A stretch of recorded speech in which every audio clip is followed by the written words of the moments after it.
What's up guys, Fuad here, back in the building with another video on Viper Sport. Today we are talking about the weird situation that's going off at Juventus right now. A couple of days ago, Maurizio Sarri was fired by Juventus. He was sacked of his job,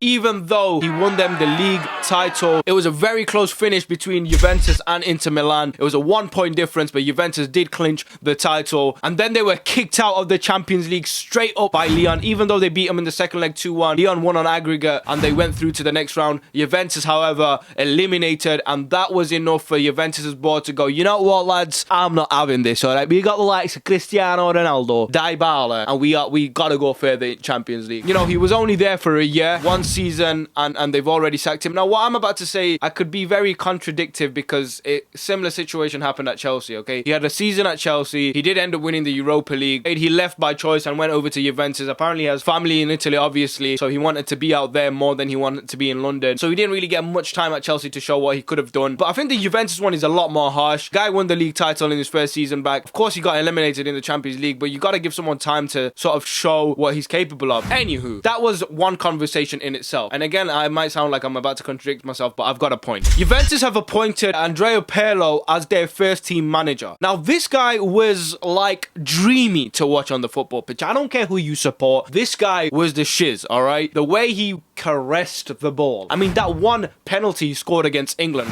the ball's on the man to chip it. It was in the European Championship. Intense penalty shootout. And he just steps up and he goes, think, you know what, lads?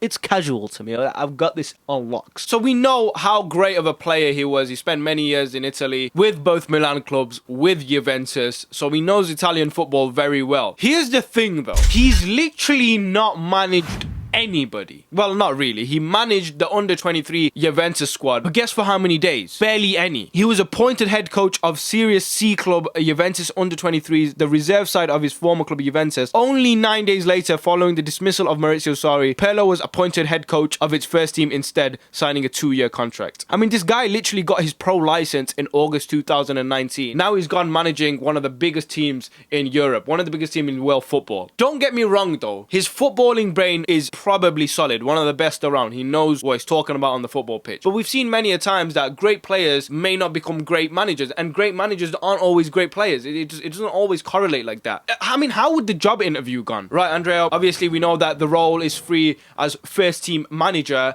Tell us what you've got. I think...